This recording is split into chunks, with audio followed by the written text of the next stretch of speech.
प्रसार थम गया है, वहीं एटा में लगातार 2 बार निर्दलीय प्रत्याशी के रूप में जीत दर्ज करने के बाद राकेश गांधी ने तीसरी बार अपनी पत्नी मीरा गांधी को चुनाव मैदान में उतारा है। वहीं राकेश गांधी ने अपनी अपील में विरोधी पार्टियों के कई राज खोले हैं और जनता से सतर्क रहने की बात कही है।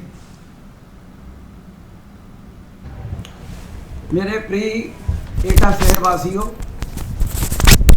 मैं आप लोगों से परसों 11 मई को जो नगर पालिका अध्यक्ष पद हेतु चुनाव होने जा रहा है, उसमें पूर्व अध्यक्ष नगर पालिका मीरा गांधी के चुनाव चिन्ह जीप पर मोहर लगा करके भारी बहुमत से जिताने की अपील करता हूं, निवेदन करता हूं। और जैसा कि आप शहरवासियों को मालूम है कि हिंदुस्तान में शायद ऐसा पहला उदाहरण है कि मैंने 2011-12 और 2010-11 में निजी खर्चे से शहर में समानांतर नगर पालिका चलाई थी। उसके बाद 2012 में आप लोगों ने मुझे अध्यक्ष चुना और 22 तक आप लोगों की कृपा से मैं अध्यक्ष रहा। मैंने आप लोग को मैं प्रमाणिकता के आधार पर पूरे प्रमाणों के साथ आपके सामने ये कहना चाहता हूँ कि मैंने 50 साल में जितना काम एटा शहर में पहले नहीं हुआ था उतना मैंने 10 साल में किया है।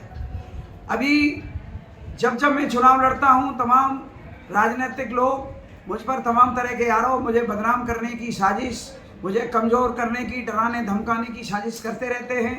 लेकिन आप लोगों की जो कृपा है, सभी जातियों के लोगों की, धर्म के लोगों की और सभी पार्टी के लोगों की जो कृपा है, सभी बुद्धिजीवियों की कृपा है, उसकी बल पर मैं 2 बार चुनाव जीत चुका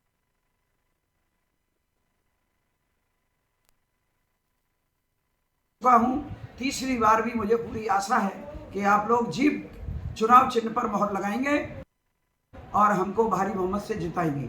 हिंदुस्तान में क्या मैंने हजारों तो नहीं, कम से कम 200, 300, 400 चुनाव देखे हैं। उसमें मैं पहली बार ये एटा में देख रहा हूँ कि भारतीय जनता पार्टी के प्रत्याशी और समाजवादी पार्टी के प्रत्याशी मिलकर के चुनाव लड़ रहे हैं।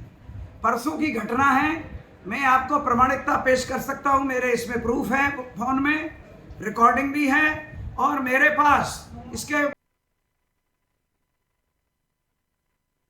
वीडियो भी है। एक हमारे जिले के प्रमुख उद्योगपति जो बाहर रहते हैं, अभी चुनाव लड़ाने भारतीय जनता पार्टी के कैंडिडेट को आए हैं। उन्होंने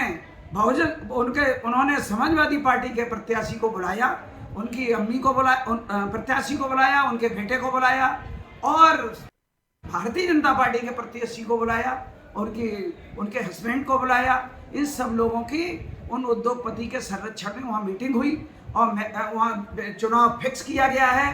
दोनों में बात तय हुई है। वहाँ हमारा आदमी बैठा था कि भाई समाजवादी पार्टी के प्रत्याशी को इतनी जोर से लड़ाई है, इतनी ताकत से लड़ाई है कि राकेश गांधी कमजोर हो जाए। मेरा आपसे निवेदन है कि आप लोगों से निवेदन है कि शहरवासियों से कि आप लोग इनके बहकावे में मत आना, किसी के इनकी अफवाहों में मत आना और आप लोग के एमएलए एमपी के चुनाव में किसी को वोट देना। मैंने कभी किसी पार्टी के खिलाफत नहीं की है, ना किसी की फेवर की है। मैं केवल नगर पालिका के शहर के सुधार के लिए, शहर के विकास के लिए निरंतर रूप से चुनाव लड़ रहा हूं और मेरा चुनाव चिन्ह जीप है।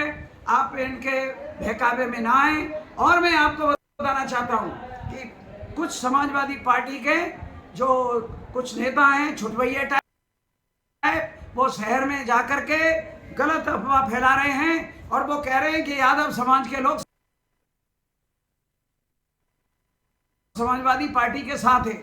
ऐसा नहीं हो सकता, क्योंकि समाजवादी पार्टी के जो वर्तमान प्रत्याशी हैं, उन्होंने 2017 में 12 वफात के दिन अहीरों को कितनी गाली दी थी, ये मेरे पास उसका भी ऑडियो वीडियो मेरे पास है।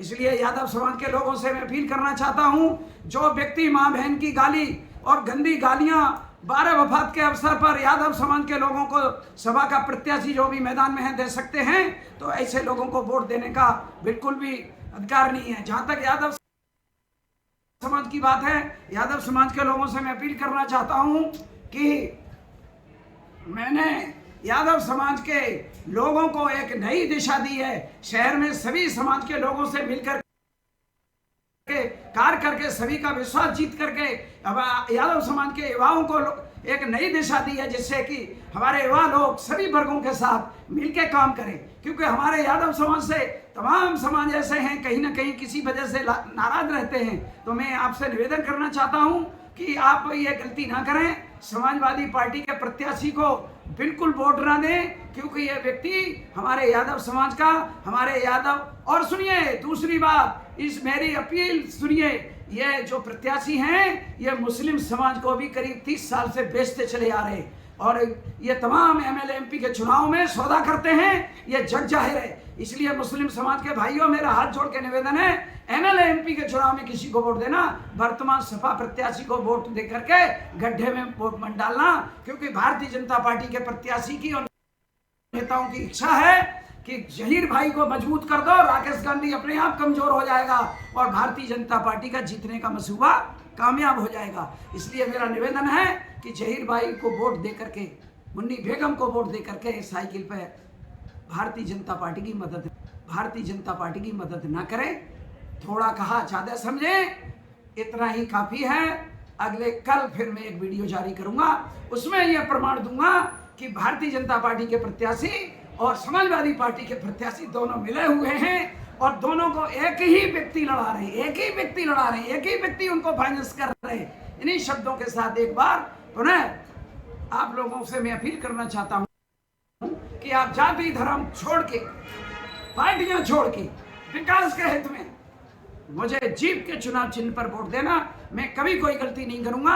10 साल का अनुभव है, 10 साल के अनुभव के आधार पर बहुत बेहतर काम करके अब की दिखाऊंगा। पहले कुछ गलतियां हुई होंगी, उनके लिए मैं माफी चाहता हूं। जो ज्यादा काम करेगा वो ज्यादा गलती करेगा, जो कम काम करेगा वो कम गलती करेगा, और जो बिल्कुल काम नहीं करेगा वो बिल्कुल गलती नहीं करेगा। बातें बहुत है भाइयों, वीडियो बहुत लंबा हो जाएगा। कल मैं जो है फिर इस चैनल के माध्यम से अपनी बात रखूंगा। और भाई हमारे देवेंद्र जी, आपके चैनल को बहुत बहुत धन्यवाद। जय हिंद, जय भारत और जय एटा की।